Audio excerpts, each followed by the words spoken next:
Hello बच्चों, let's see this question and the question says Mac Arthur observed that five closely related species of warblers living on the same tree were able to avoid competition and coexist due to, and the options are cooperation in their foraging efforts, option B behavioral difference in their foraging activities, option C different kinds of insect they eat, and option D all of the above. So पहले तो हम लोग इसका की concept देखेंगे. इसका की concept है पॉपुलेशन इंटरेक्शन. Population interaction. अब ये पॉपुलेशन इंटरेक्शन हम लोग क्या समझते हैं. So due to interspecific competition, due to interspecific competition की वजह से जो कि अराइज होता है due to interaction between population of two different species, इसे ही हम लोग कहते हैं पॉपुलेशन इंटरेक्शन. सो क्या मतलब हुआ. इंटरस्पेसिफिक कंपटीशन, इंटरस्पेसिफिक कंपटीशन जो कि अराइज होता है, interspecific sorry not competition, interspecific interaction not competition, interspecific interactions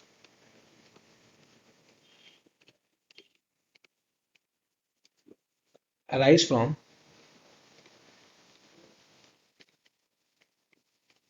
arise from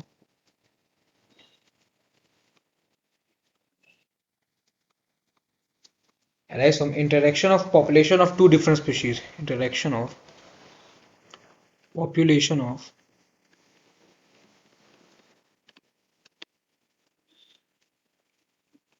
two different species,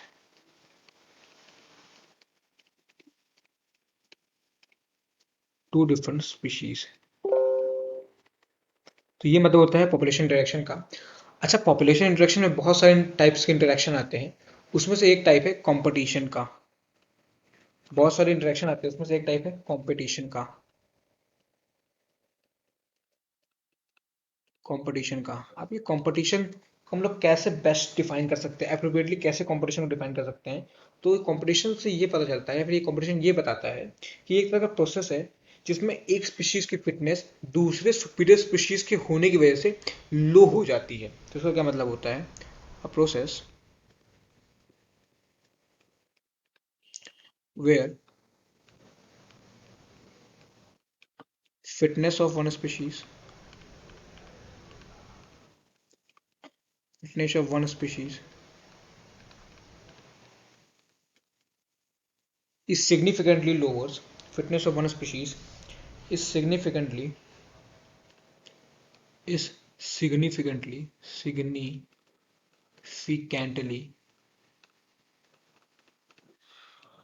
lowers lower due to presence of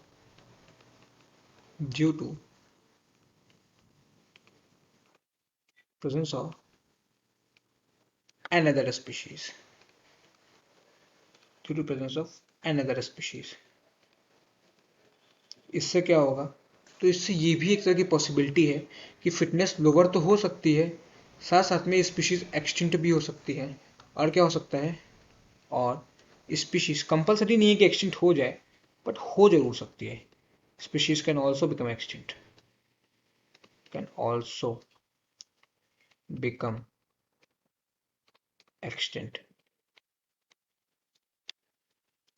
और जो ही नहीं एक्सटिंक्ट ही हो, कैन ऑल्सो बिकम एक्सटिंक्ट.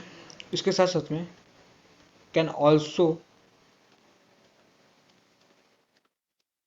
को exist together,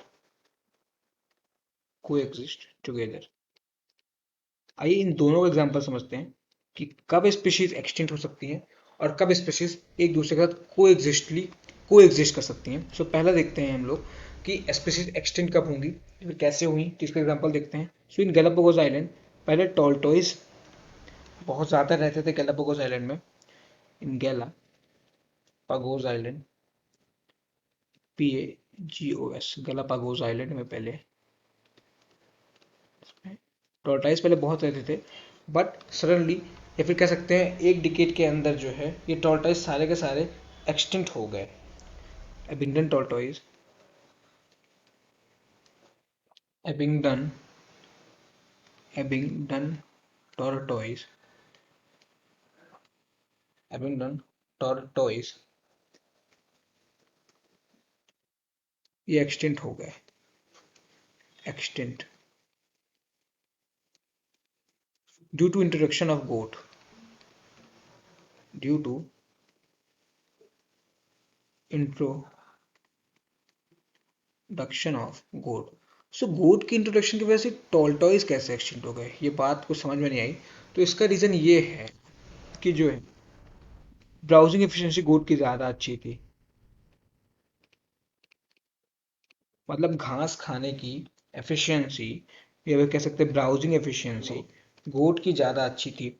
तो वो जो है जल्दी जल्दी या एफिशिएंटली घास को खाते चली गई, टॉर्टोइस को खाना नहीं मिला, तो इस वजह से टॉर्टोइस एक्सटिंक्ट हो गया। Browsing efficiency of goat is greater, इस वजह से। अच्छा, ये तो हो गया पहला बात कि जो स्पीशीज एक्सटिंक्ट हो सकती हैं। अब स्पीशीज जो है को एग्जिस्ट कैसे कर सकती हैं ये भी देखते हैं। सो एक मैक आर्थर ने बताया, सो दूसरा देखते हैं अब हम लोग। मैक आर्थर ने बताया,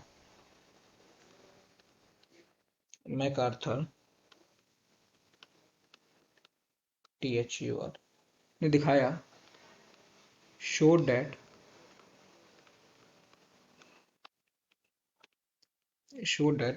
five closely related species of warblers, five closely related species of warblers, species of warblers. MacArthur showed that five closely related species of warblers living on the same tree, warblers living on same tree, living on same tree can coexist together. Living on same tree can coexist together. कैसे coexist together, कैसे ये साथ में रह सकती हैं? क्योंकि अगर 5 डिफरेंट स्पीशीज जो है, 5 क्लोजली रिलेटेड स्पीशीज अगर एक सेम ट्री पे वर्डप्लस के रह रही हैं, तो उनमें तो ऑब्वियसली कंपटीशन होगा ही होगा। तो ये कैसे कोएग्जिस्ट कर सकती हैं? तो इसके लिए इन्होंने क्या किया, इसके लिए इन्होंने ये किया, ऐसा किया जिससे ये कोएग्जिस्ट नहीं रह सकती हैं। इन्होंने क्या किया, इन्होंने बिहेवियरल डिफरेंस ला दिया इनके फॉरेजिंग एक्टिविटीज में। कैसे रह सकती हैं? So due to behavioral difference, BEHAVIOURAL, due to behavioral difference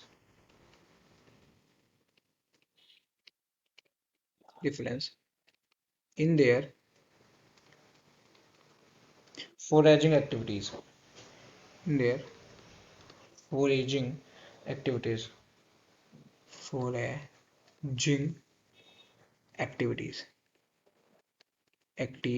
VITIES activities. So अपने क्वेश्चन पे आते हैं। हमारे क्वेश्चन में पूछा जा रहा है कि मैं answer observe 5 protected species of warblers in the same tree were able to avoid competition coexist to, कैसे कोएग्जिस्ट कर सकते हैं? सो इसमें ऑप्शन है कॉर्पोरेशन, फॉरेजिंग एक्टिविटीज में कॉर्पोरेशन नहीं दिखाती है, बिहेवियरल डिफरेंस दिखाती है। Option B behavioural difference in the foraging activities, बिल्कुल सही बात है। Different kinds of insect eat, ऐसा नहीं है। Option D all of the above नहीं है। तो जो हमारा करेक्ट आंसर है वो हो जाएगा option B, that is behavioural difference in their foraging activities. I hope you understood it well. Thank you and all the very best.